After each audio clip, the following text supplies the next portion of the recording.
बिस्मिल्लाहिर्रहमानिर्रहीम। नाज़रीन इकराम अस्सलाम वालेकुम। मैं हूँ राजा तसद्दुक़। अपने YouTube चैनल राजा तसद्दुक़ में खुश आमदेद। आज हम मुर्शद हब प्रोग्राम में कोरोना और सब्र के ऊपर बात करेंगे।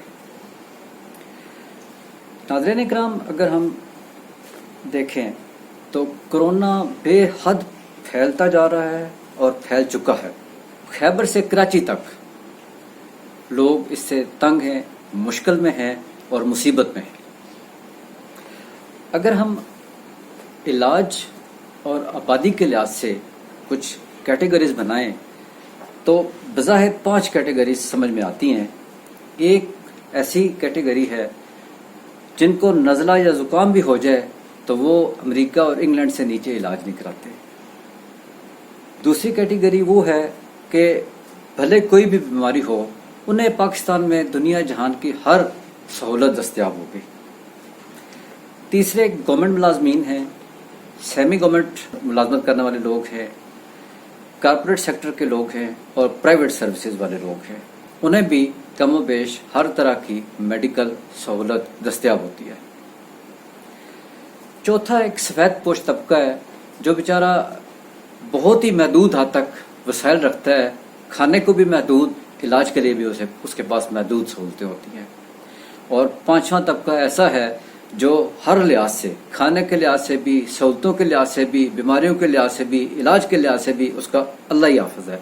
उसका सिर्फ और सिर्फ एक ही आसरा है और वो अल्लाह की ज़ात है। इसी तरह अगर कोरोना को देखें और उसकी तफसील में जाएं तो हमें 4 कैटेगरीज नज़र आती हैं। एक जो कोरोना को बहुत ही संजीदा बीमारी समझते हैं और उसी लिहाज से उसकी एहतियात और उसकी दीगर चीज़ों का ख्याल रखते हैं। दूसरे जो इसे बीमारी तो समझते हैं लेकिन फिर भी इतनी ज़्यादा एहतियात नहीं करते। और तीसरे जो इसे बिल्कुल बीमारी नहीं समझते और इसे एक साजिश समझते हैं और मगरब का एक प्रोपेगेंडा समझते हैं। और चौथी कैटेगरी ये जो मैं बताने जा रहा हूँ ये बहुत ही अहम है। ये तरीका इलाज से शदीद तरीके से घबराने और तरीका तदफीन से शदीद तरीका से नफरत करने वाले लोग हैं। तरीका इलाज से कैसे घबराते हैं? प्रिंट और इलेक्ट्रॉनिक्स मीडिया के मुताबिक बहुत से ऐसे मरीज जो दीगर बीमारियों में मुब्तला हों, वो जो ही हॉस्पिटल में जाते हैं तो उन्हें कोरोना के मरीजों के अंदर डाल दिया जाता है, जिसकी वजह से आम मरीजों के अंदर, आम लोगों के अंदर घबराहट बहुत ज़्यादा है। मैं डॉक्टर्स, मेडिकल सर्विसेज के दीगर लोगों और मेडिकल स्टोर्स वालों का जो किसी न किसी अंदाज में अद्वियात के साथ रिलेटेड है, उनका बेहद एहतराम करता हूँ और उन्हें बड़ी कदर की निगाह से देखता हूँ। और जिन्होंने कोरोना की बीमारी से लड़ते हुए अपनी जानें दी हैं, उन्हें भी सलाम पेश करता हूँ। इस वक्त मुल्क में एक छुतर बेमहार किस्म की महंगाई है जिसका ना कोई सर है और ना पैर। अगर एक जगह पर 3-4 दुकानें इकट्ठी हों तो हर दुकान के रेट्स अपने अलग होंगे। भले आप सब्जी खरीदने जाएं, भले आप फ्रूट खरीदने जाएं, भले आप अद्वियात खरीदने जाएं। और तो और अगर हॉस्पिटल्स में जाएं तो ऑक्सीजन सिलेंडर दस्तयाब नहीं, वेंटिलेटर्स मौजूद नहीं, फेस मास्क और सैनिटाइजर्स बेचने वाले अपनी मर्जी के दाम लगाते हैं।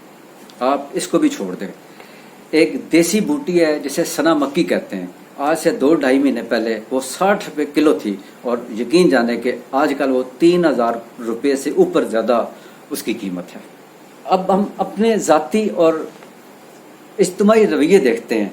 हमारे अंदर गुस्से हैं, नफरतें हैं, कदूरतें हैं और बुग़्ज़ भरे हुए हैं। हमारे अंदर फासले हैं।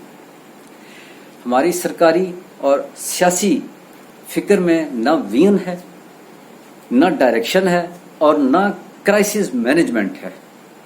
ये इन चीज़ों से निपटने की सलाहियत ही नहीं रखते, जबकि हमें इस्लाम ने बहुत सारी चीज़ें सिखा रखी हैं। हमें इस्लाम ने सिखाया है कि इज्तिमाई मफादात से बहुत बुलंद होकर देखना है। मुश्किल हालात में शुक्र के साथ और तहम्मुल के साथ सब्र का मुजाहरा करना है और जैसे भी हालात हों इंसानियत की खिदमत करनी है। नाज़रीन इकराम, सब्र पर आते हैं صبر کی دو قسمیں ہیں، ایک ہے مادی اور دوسری ہے روحانی۔ مادی قسم میں حادثات ہیں، بیماریاں ہیں، صدمات ہیں اور نقصانات ہیں، اور اسی کے ریلیٹڈ پھر آگے چیزیں ہیں۔ اور روحانی صبر تو ایک بہت ہی بڑی وسیع فیلڈ ہے۔ اللہ تعالیٰ نے قرآن مجید میں 100 سے زیادہ آیات صبر کے بارے میں بیان فرمائی ہیں۔ اللہ تعالیٰ فرماتے ہیں، اے ایمان والو صبر کرو اور صبر میں دشمنوں سے آگے رہو، یقیناً اللہ صبر کرنے والوں کے ساتھ ہے۔ اور سورہ یوسف میں بحثیت مجموعی حضرت یوسف کا قصہ ہے، مگر اس میں بھی بیسک فوکس دو چیزوں پر ہے، ایک تقوی پر اور ایک صبر پر۔ بتایا گیا کہ زندگی گزارنا بہت مشکل کام ہے، یہ پگڈنڈیوں سے چلنا پڑتا ہے، کانٹوں سے ہو کے جانا پڑتا ہے، تکالیف سے نہیں پڑتی ہیں، مگر جو تقوی کرتا ہے اور جو صبر کرتا ہے وہ فائدہ اٹھائے گا۔ نبی پاک صلی اللہ علیہ وآلہ وسلم نے فرمایا کہ لوگوں کے ظلم، زیادتیاں برداشت کرو، واویلا مت کرو، یہ صبر ہے۔ اور ایمان کی سب سے بڑی صفت صبر ہے، اور اگر اس میں سے صبر نکال دیا جائے تو زندگی ہی ختم ہو جاتی ہے۔ ویورز، ہمارے نبی پاک صلی اللہ علیہ وآلہ وسلم کو جادوگر کہا گیا، نجومی کہا گیا، ان کے صحابہ اکرام کو مارا گیا، پیٹا گیا، اور طور شب ابی طالب میں نبی پاک صلی اللہ علیہ وآلہ وسلم کو ساتھیوں سمیت بند کر دیا گیا، اور نہ جانے کتنی تکالیف دی گئی، مگر آپ نے صبر فرمایا۔ آپ اپنے رب کے لیے صبر کیجئے، آپ کو یہی پیغام دیا گیا اور آپ نے آگے بھی یہی پیغام دیا۔ اللہ کا وعدہ سچا ہے اور اللہ کا وعدہ حق ہے۔ مشکلوں کا آنا پارٹ آف لائف ہے، لیکن مشکلوں سے نپٹنا اور سلیقے سے نکل جانا آرٹ آف لائف ہے۔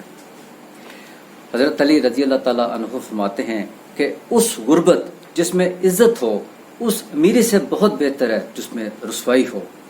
اور وہ فرماتے ہیں، جو ناپسند ہو اسے برداشت کرنا اور جو پسند ہو اس کا انتظار کرنا۔